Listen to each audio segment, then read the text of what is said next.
Welcome back to the Smart Pot greenhouse. We've just had our first full moon after the spring equinox, and so Easter has come and gone, just barely, and we wanted to check back in on the companion plantings we did a few weeks ago. It's been a little iffy, as spring weather often is. We've been wanting to get these guys outside because they really are early spring and appreciate some cool weather. But we've managed to moderate the temperatures in the greenhouse because the outdoors we have not been able to moderate. We're hoping next week is going to be our blast off time to take these guys from inside the Smart greenhouse out to the Smart garden and let them finish. We're so happy with the way they're coming, so we wanted you to be able to take a look at it. One of the companions that we did, if you remember, were a cabbage along with a beet, because they're not in the same family. They grow well together. They don't share the same pest.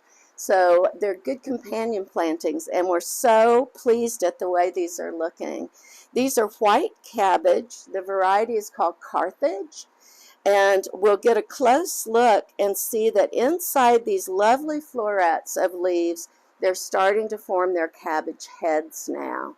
The leaves that are coming out now are curling together and getting into a dense, nutrient-rich, crispy head of cabbage, while these beautiful big leaves are providing the photosynthesis to help keep growing this veggie along. I'm really pleased with the way the beets have come out as well.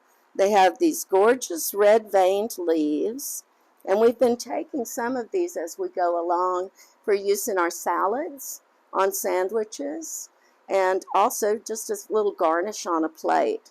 Taking a few leaves here and there doesn't hurt anything. They have a wonderful, sweet spring flavor.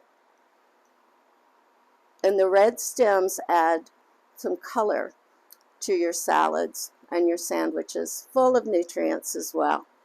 So I think we're going to pull one of our beets and see how it's growing. And we'll give you a close-up look at our little baby heads of cabbage as they're starting to form. We're thinking next week we're going to be able to take this outside, let it enjoy the fresh air, and hopefully some spring rains as well, and finish up its season. We'll be harvesting these before the end of the summer. Another companion plant we did in a smaller container were the collards that we put together with some of our red onions, candy apple red onion. So the onions are starting to come up quite nicely here, and they'll be setting their bulbs down underground. The collards, we've been taking leaves off all along. These are so nutritious, a great stir fry or wilted into a salad.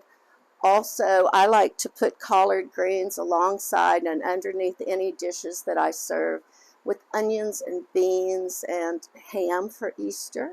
Very traditional, very nutritious, and they've done very well. This is a fairly small container for a plant like collard, but as long as we've kept harvesting some greens along the way and added some nutrients from time to time.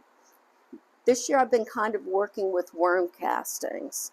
Then this smaller container will be fine. We just have to remember that it will need more water and more food throughout its growing season than a larger container like this one, this number 15, versus this, which is a number 5. So it's got a littler reservoir of nutrients to work from. And last but not least, our milk crate Peter Rabbit garden. This was a fun container to put together.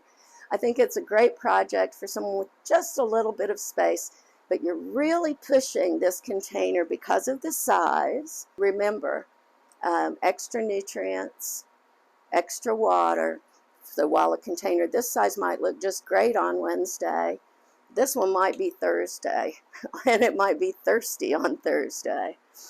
I'm excited. It's fun.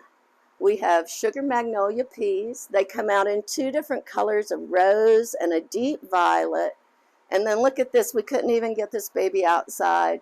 And we've got peas setting, these gorgeous purple pea pods. I was really looking forward to seeing what this pea looked like. I haven't grown it before. And it's beautiful, and I'll bet it's delicious too. So we're going to take a pea pod or two as well. The red onions are coming up big and bold. I can see their bulbs under the ground, just under the surface. We thinned our little tennis ball lettuce so that we have 4 maybe heads right now they're just leaves, but I do believe they're going to form a sweet little ball about that big around of lettuce. And our strawberries are blooming and setting sweet red fruit already.